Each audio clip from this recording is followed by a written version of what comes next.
Hello friends, चलिए हम discuss करते हैं सीएमए फाइनल एसएफएम जून 2024 का न्यू सिलेबस 2022 वाली सिलेबस को क्वेश्चंस का हम डिस्कस करेंगे, जिसमें हम फाइंड आउट करेंगे कि क्या कैसे टाइप का क्वेश्चंस आया हुआ है और कैसे आपका एग्जामिनेशन में क्या पहले का ट्रेंड मेंटेन किया है कि नहीं मेंटेन किया है। देखिए, हम किसी बच्चों से क्वेश्चन मंगाए हैं और उसी को मैं डिस्कस कर रहा था। देखिए, ये कैपिटल बजटिंग का क्वेश्चन है। बहुत आसान क्वेश्चन तो नहीं कहा जा सकता है, क्योंकि इसमें रिस्क प्रीमियम आपको दी हुई है ऑलरेडी 3%, और यहाँ पे एक हिंट्स दिया हुआ है यूजिंग आईआरआर मेथड। इसमें क्या है कि आपका 100 लाख आपने इन्वेस्ट किया हुआ है, अब उसके लिए 1 2 3 4 5 हर एक साल आपके कैश का इनफ्लो कितनी हो रही है, 29.85 हो रहा है, और 15% से प्रेजेंट वैल्यू फैक्टर क्या, और 15% से प्रेजेंट वैल्यू फैक्टर आपका 3.351 है। तो इसका प्रेजेंट वैल्यू कितना हो जाएगा, प्रेजेंट वैल्यू ये भी अप्रॉक्स 100% हो जाएगा। तो आईआरआर इसका कितना हो जाएगा, 15% हो जाएगा। आईआरआर 15% अप्रॉक्स हो जाएगा। अब उन्होंने कहा कि कॉस्ट ऑफ कैपिटल हमारे पास रिस्क फ्री इंटरेस्ट रेट 10% है, और उन्होंने प्रीमियम कितना लिया, 3%। तो 3% प्रीमियम के बाद आपका एडिशनल कितना होना पड़ेगा, तो 15% पुगाने के लिए 10% प्लस 3% और 15% लेने के लिए प्लस एक्स लिख देंगे, तो एक्स की वैल्यू 2% आएगा। मेरे अनुसार ये 2% आपका आंसर होना चाहिए। दूसरा क्वेश्चन ये है कि ये आपका है हैजर आरओई, ये आपका कॉस्ट ऑफ कैपिटल का क्वेश्चन है और सिक्योरिटी वैल्यूएशन का क्वेश्चन है। इसमें आपको रिटर्न ऑन इक्विटी आपको दी हुई है 18% क्वेश्चन में दिया हुआ है, 18% क्वेश्चन में दिया हुआ है। तो ये आपके पास आर हो गया। बी का मतलब क्या है कि प्लॉगिंग रेशियो, मैंने डिविडेंड पे आउट रेशियो और डिविडेंड रिटेंशन रेशियो आपका 50% दिया हुआ है। तो ग्रोथ रेट आपका कितना हो जाएगा, 18% इंटू 0.5, आपको 9% ग्रोथ रेट हो जाएगा इस क्वेश्चन का। उसके बाद आपके पास जब ग्रोथ रेट हो जाएगा तो आपका डिविडेंड आपको क्या होगा, D1 आपका 50% ऑफ ₹4, जो डिविडेंड 4 दी हुई है, तो ये ₹2 हो जाएगा। और P0 इनकी दिया हुआ है D1 KE minus G, that equal to ये 13% KE दी हुई है, KE 13% और 0.09 ये, तो ये 50 हो जाएगा। तो मार्केट प्राइस आफ्टर 3 ईयर कितना होगा, तो 3 ईयर के बाद मार्केट प्राइस आपका क्या होगा, इसका क्या होगा, करंट मार्केट प्राइस 3 है, ग्रोथ रेट आपका 9% है, तो 3 साल के बाद कितना मार्केट प्राइस हो जाएगा, तो ये मल्टीप्लाई करने के बाद आपके पास आ जाएगा कितना, 50 इंटू 1.09, तो ये 1.09 इंटू 1.09 इंटू 1.09, तो 64.75, ये ₹64.75, ये आपका आंसर हो जाएगा। अब यहाँ पे क्वेश्चन क्या है, उन्होंने कहा कि ये expected return of the portfolio zone is 15% and variance of the this is this. If the investor tolerance आपका 70 है, investor tolerance, what will be the investor utility, ये पिछले साल क्वेश्चन में ही पूछा गया था, पिछले दिसंबर 2000 में।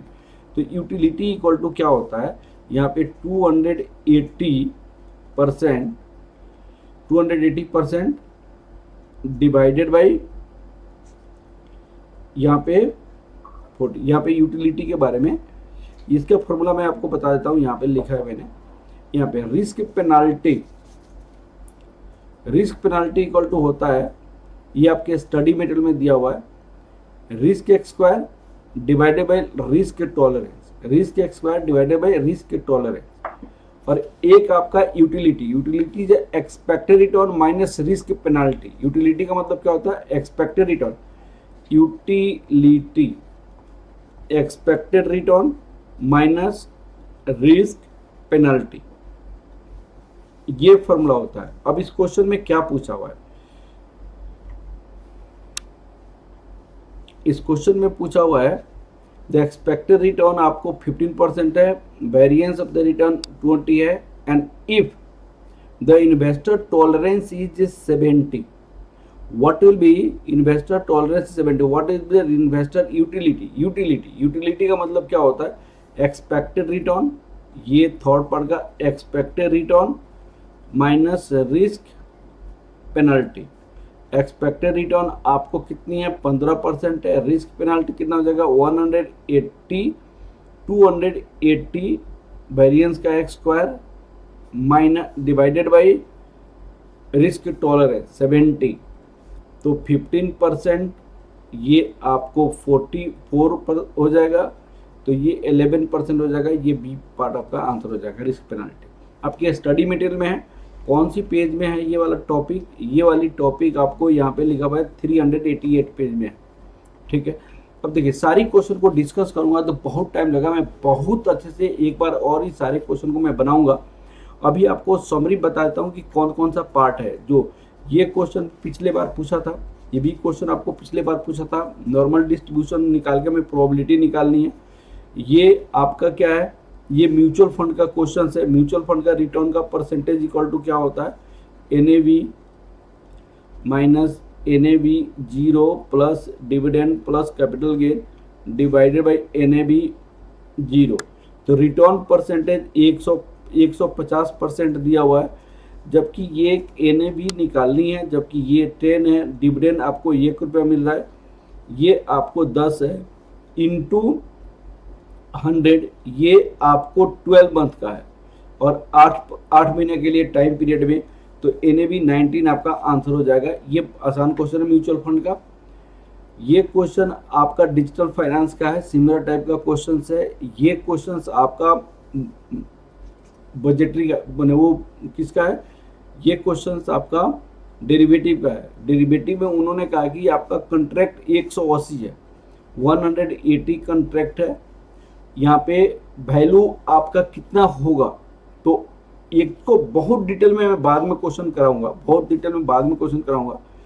आपकी पोर्टफोलियो की वैल्यू 1800 है, इंटू 1 लाख यहाँ पे बीटा, और value of one future contract equal to 8000 into 200, तो बीटा की वैल्यू कितना हो जाएगा? 1.6, ये बीटा की वैल्यू हो जाएगा, तो ये आपका आंसर हो जाएगा। फिर इन्होंने क्या कहा? ये प्रोबेबिलिटी ऑफ प्राइस डिक्रीज निकालनी है, probability of price increase. Probability of price increase का फॉर्मूला होता है future value minus down lower price, higher price minus lower price. Future value इसमें आज की प्राइसेस कितनी है? 1515, 1 प्लस टाइम पीरियड नहीं दिया तो 1 ईयर मान लेंगे। लोअर प्राइस उन्होंने दिया हुआ है 1212, और आपको ये 18 माइनस 1212, तो ये आपकी ये हो जाएगा probability of price increase. Probability of price decrease में क्या होगा? ये प्रोबेबिलिटी ऑफ प्राइस डिक्रीज क्या होगा? यहाँ पे 1 माइनस दिस, तो 1 माइनस दिस में आपको आई थिंक ये वाली प्राइस आ जाता है, 1 माइनस दिस ये वाली प्राइस आ जाएगा। आप कर लेना इस क्वेश्चन को। यहाँ पे क्या होता है कि strong form, weak form, semi weak form, जब आपको इजिली इंफॉर्मेशन अवेलेबल करके आप मार्केट को प्रिडिक्ट कर सकते हैं, उनको वीक फॉर्म इफिशियंसी कहा जाता है, very weak form efficiency. If the conclusion of opinion of the equity analyses the order based on the publicly available information are reflect the stock price, that is a weak form। कोई भी public information को लेके आप predict कर सकते हैं stock की prices के बारे में, उसको वीक फॉर्म कहा जाता है। Which of the these following alphabets with the respect to the option measures the sensitivity of the option prices? तो ऑप्शन की प्राइसेस जो चेंज होता है, इसको आपको ग्रीक लेटर होता है, एक होता है डेल्टा। डेल्टा का मतलब क्या होता है? प्राइस चेंज करने के कारण जो ऑप्शन की वैल्यू चेंज होता है उसको डेल्टा कहा जाता है। टाइम चेंज के कारण जो ऑप्शन की वैल्यू होता है उसको क्या कहता है? थीटा कहा जाता है। और रो, ये सब मैंने ऑप्शन की आपको ऑलरेडी बताया, आई थिंक ये थीटा होना चाहिए, टाइम के साथ साथ थीटा होना चाहिए, ये आप हम एक बार देख लेंगे, थीटा होना चाहिए आई थिंक। दूसरा क्या है कि एक एक्सपोर्टर है जो पैसा रिसीव कर रहा है, तो उसका अगर डाउन, ये वाला उसका क्या है? एक्सपोर्टर का बैंक का कमीशन है, तो क्या प्राइसेज होनी चाहिए उसके लिए, तो $1 इक्वल टू रुपीज, अभी इंटर बैंक रेट कितनी है 82.45, इंटर बैंक रेट क्या है 82.45 है, तो -1 -0.002, क्योंकि बैंक बाई करेगा तो कम से बाई करेगा 82.285, यहाँ पे 82.285 दैट इक्वल टू 82.29, ये आपका वैल्यू हो जाएगा। ये सारे आपको थ्योरेटिकल है, ये तो बहुत आसान क्वेश्चंस है। ये क्वेश्चन क्या है कि यहाँ पे क्या होगा 350 रुपये होगा। कैसे 350 रुपये होगा, मार्केट प्राइस इसका कितनी है 50 है, एक्सरसाइज प्राइस कॉल ऑप्शन का कितनी है 45 है, ग्रॉस प्रॉफिट कितनी है 5 रुपया है, प्रीमियम कितना पे किया 1 रुपया 50 पैसा, क्योंकि 150 प्रीमियम किया 100 के लिए, तो 1 रुपया 50 पैसा प्रीमियम पे किया, तो गेन कितना होगा 3.5, एक में तो 100 में कितना होगा 350 हो जाएगा। ये वाला क्वेश्चन का आंसर हो जाएगा। अब देखिए ये 2 नंबर क्वेश्चन जो है, ये क्वेश्चन आपको यहाँ पे दिया हुआ है। देखिए ये क्वेश्चन एक्चुअली ये आपको मेरे स्टडी में मेरे अपनी बुक में भी है क्वेश्चंस, और ये क्वेश्चंस आपको स्टडी मटेरियल सीए फाइनल का, स्टडी में सीए इंटरमीडिएट की में एग्जाम में भी क्वेश्चन पूछा हुआ है, और उसका स्टडी मटेरियल में भी क्वेश्चन है। उन्होंने कहा कि एक पहले काम मैनुअल होता था, तो बाद में वो आर्टिफिशियल इंटेलिजेंट को लाया। आर्टिफिशियल इंटेलिजेंट लाने के लिए कुछ कॉस्ट आपका डिक्रीज हो रहा है, कुछ कॉस्ट आपका इंक्रीज हो रहा है, और उसके बेसिस पे क्या आपको रिपेयर एंड मेंटेनेंस का ये है, तो वो क्या आपको आर्टिफिशियल इंटेलिजेंट को लगानी चाहिए या नहीं लगानी चाहिए। तो उसके लिए मेरे स्टडी मटेरियल का एक क्वेश्चन था आपको यहाँ पे, ये क्वेश्चन नंबर 10, मैंने ये मैनुअल वर्क को आपको सेम इसी टाइप की क्वेश्चन वो भी है, मैनुअल वर्क को हमने कंप्यूटराइज वर्क से कंपेयर किया था, सेम उसी टाइप का क्वेश्चन है। ये आपको सीए इंटरमीडिएट का न्यू सिलेबस का स्टडी मटेरियल एग्जाम में क्वेश्चन पूछा हुआ है, एग्जैक्टली सेम क्वेश्चन है, एग्जैक्टली सेम क्वेश्चन है, इसकी सोल्यूशन यहाँ पे दिया हुआ है। तो ये आर्टिफिशियल इंटेलिजेंट वाली क्वेश्चन है, इसकी सोल्यूशन भी यहाँ पे दिया हुआ है।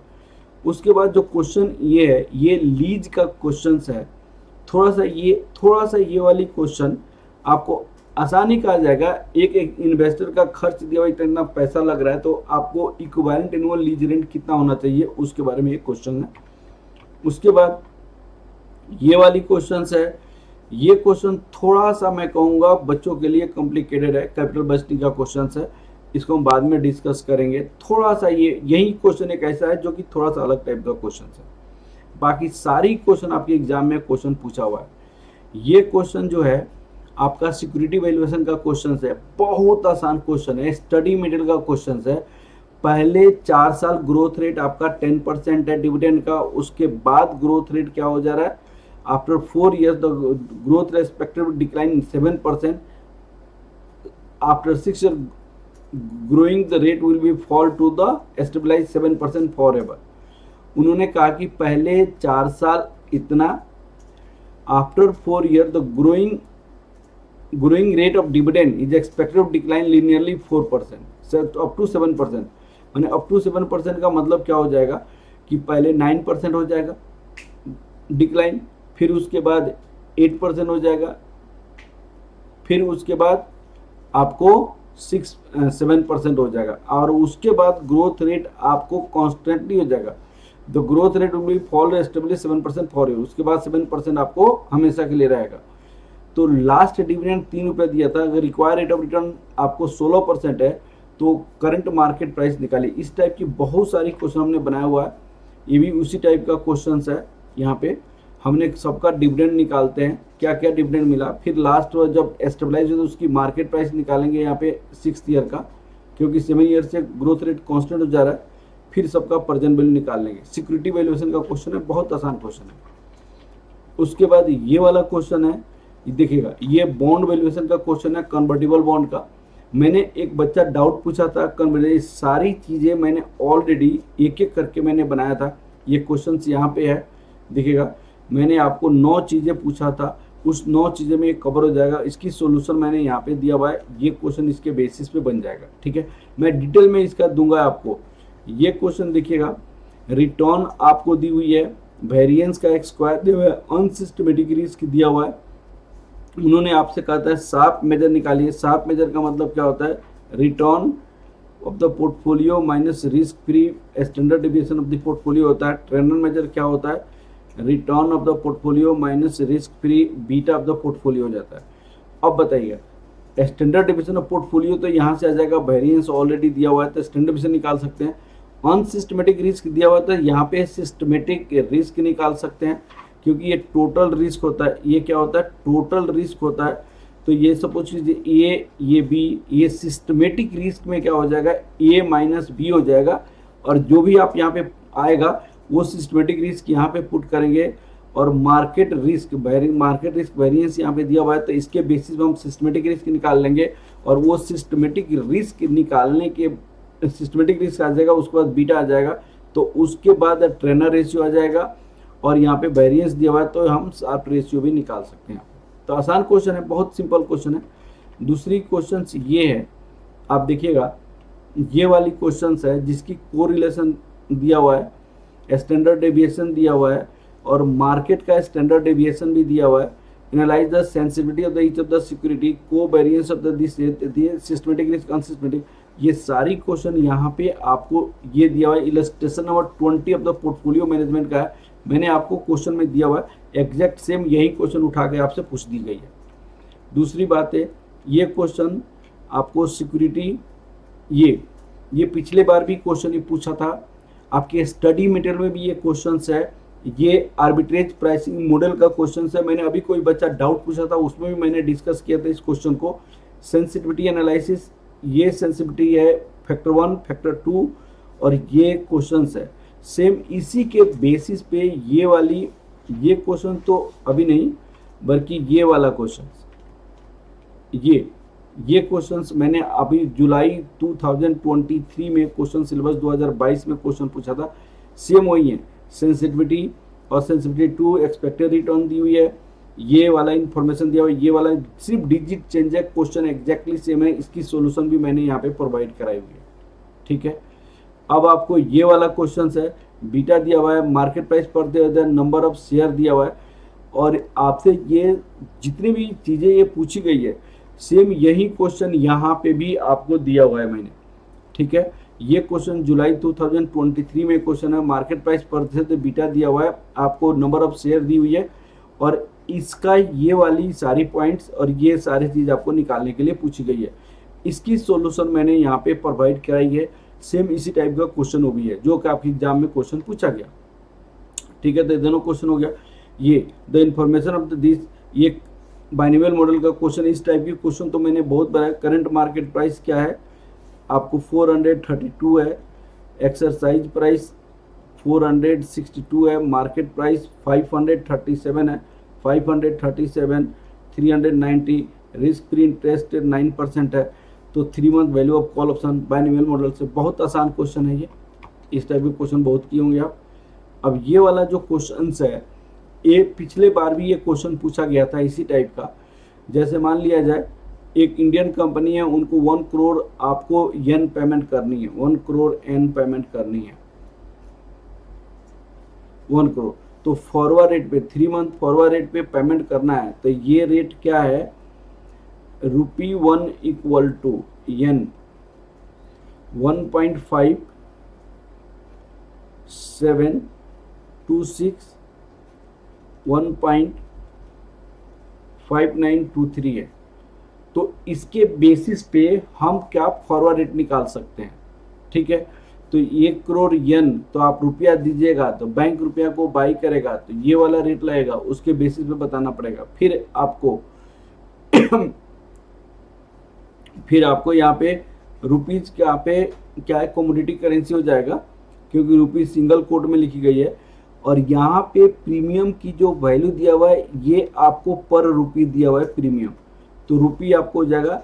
तो रुपी पेमेंट कर, हमको येन पेमेंट करनी है, तो हमको क्या करना पड़ेगा, रुपया सेल करके येन मिलेगा, तो इसीलिए पुट ऑप्शन बाई करेंगे, राइट टू सेल हम लेंगे ऑप्शन के बेसिस पे। और पुट ऑप्शन की वजह से एक्सरसाइज प्राइस पे हम क्या करेंगे, आपको सेल करेंगे रुपी करके, यानी इतना परचेज करके हम पेमेंट कर देंगे। ठीक है, अब ये क्वेश्चन पिछले बार एग्जाम में क्वेश्चन पूछा गया था, सेम क्वेश्चन। आप क्या करते हैं, कहीं से इंपोर्ट करते हैं, फिर क्या करते हैं, एक्सपोर्ट कर देते हैं, उसके बेसिस पे ये क्वेश्चन मैंने आपको यहाँ पे दिया हुआ है। यही क्वेश्चन है जून 2023 में ये क्वेश्चन है, इसकी सोल्यूशन मैंने यहाँ पे प्रोवाइड कराएंगे जून 2023 में। मैंने सोल्यूशन प्रोवाइड कराया होगा, आपको दिया होगा, ये फॉरेक्स में क्वेश्चन होगा, सिलेबस 2016 दिखेगा, जून 2023 मैंने आप लोगों को प्रोवाइड कराया हुआ है। ये क्वेश्चन तो बहुत ही आसान है, ये advantage of digital finance theory का क्वेश्चन है। ग्लोबल डिपॉजिटरी रिसिप्ट्स का है, देयर आर द डेज, ये आपका सिक्योरिटाइजेशन का क्वेश्चन है। ठीक है, तो बहुत आसान क्वेश्चन है, ऐसा नहीं कि टफ क्वेश्चन है। इस क्वेश्चन सारे का आंसर मैं डिटेल में आपको, जब एग्जाम आपको खत्म हो जाएगा तो मैं डिटेल में सारे क्वेश्चन पे डिस्कस करूँगा। अभी डिस्कस नहीं करनी है, जस्ट आप देख लीजिए कि आपको इस टाइप से क्वेश्चन ऑलरेडी पहले पूछ चुका है। Okay, thank you class, thank you.